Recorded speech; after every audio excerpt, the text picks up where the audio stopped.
اعوذ باللہ من الشیطان الرجیم بسم اللہ الرحمن الرحیم افمن شرح اللہ صدره للإسلام فهو على نور من ربه فويل للقاسية قلوبهم من ذكر الله أولئك في ضلال مبين۔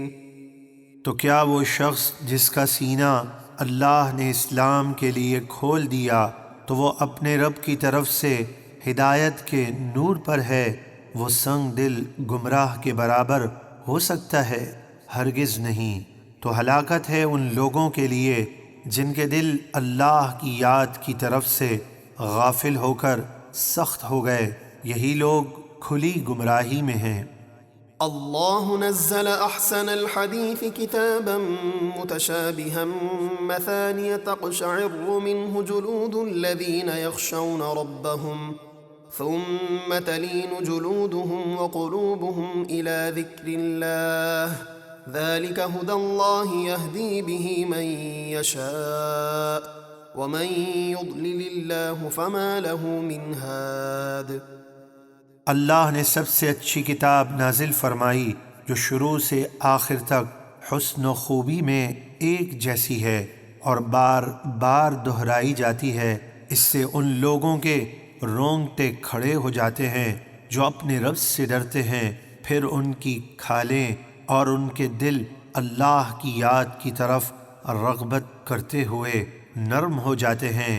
یہ قرآن اللہ کی ہدایت ہے، وہ اس کے ذریعے جسے چاہتا ہے ہدایت دیتا ہے، اور جسے اللہ اس کی نافرمانیوں کے سبب گمراہی میں چھوڑ دے تو اسے کوئی ہدایت دینے والا نہیں۔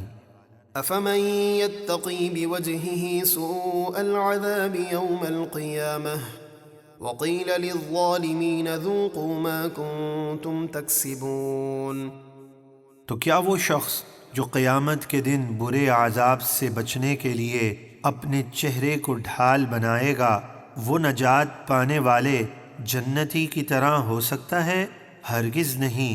اور ظالموں سے فرمایا جائے گا اپنے کیے ہوئے کاموں کا مزہ چکھو۔ كذب الذين من قبلهم فأتاهم العذاب من حيث لا يشعرون فأذاقهم الله الخزي في الحياة الدنيا ولعذاب الآخرة أكبر لو كانوا يعلمون۔ ان کفار مکہ سے پہلے لوگوں نے بھی رسولوں کو جھٹلایا تو ان پر وہاں سے عذاب آیا جہاں سے انہیں خبر بھی نہ تھی، تو اللہ نے ان کو دنیا کی زندگی میں ذلت و رسوائی کا مزہ چکھایا، اور بے شک آخرت کا عذاب سب عذابوں سے بڑا ہے۔ کیا اچھا ہوتا اگر وہ جانتے۔ وَلَقَدْ ضَرَبْنَا لِلنَّاسِ فِي هَذَا الْقُرْآنِ مِنْ كُلِّ مَثَلٍ لَعَلَّهُمْ يَتَذَكَّرُونَ قُرْآنًا عَرَبِيًّا غَيْرَ ذِي عِوَجٍ لَعَلَّهُمْ يَتَّقُونَ۔ اور بے شک ہم نے لوگوں کے لیے اس قرآن میں ہر قسم کی مثالیں بیان فرمائیں تاکہ وہ نصیحت قبول کریں۔ ہم نے انہیں عربی زبان کا قرآن عطا فرمایا جس میں کوئی ٹیڑھا پن نہیں، تاکہ وہ اللہ سے ڈریں۔ ضرب الله مثلا رجلا فيه شركاء متشاكسون ورجلا سلما لرجل هل يستويان مثلا الحمد لله بل أكثرهم لا يعلمون۔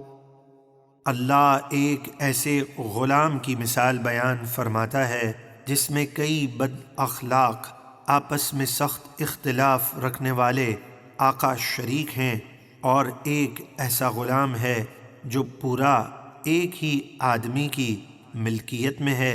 کیا ان دونوں کا حال ایک جیسا ہے؟ ہرگز نہیں۔ اسی طرح کئی خداؤں کو پوجنے والے کافر ایک اللہ کی عبادت کرنے والے مومن کی طرح نہیں ہو سکتے۔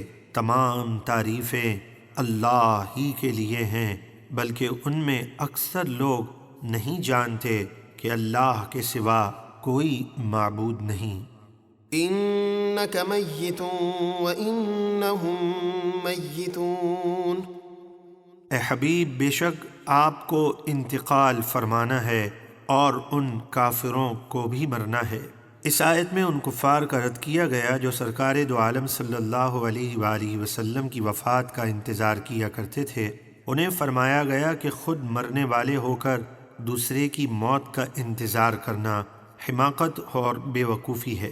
جہاں تک نبیوں کی بات ہے تو رسول اللہ صلی اللہ علیہ وآلہ وسلم کا یہ بھی فرمان ہے کہ بے شک اللہ نے زمین پر نبیوں کے جسموں کو کھانا حرام فرمایا، تو اللہ کے نبی زندہ ہیں، انہیں رزق دیا جاتا ہے۔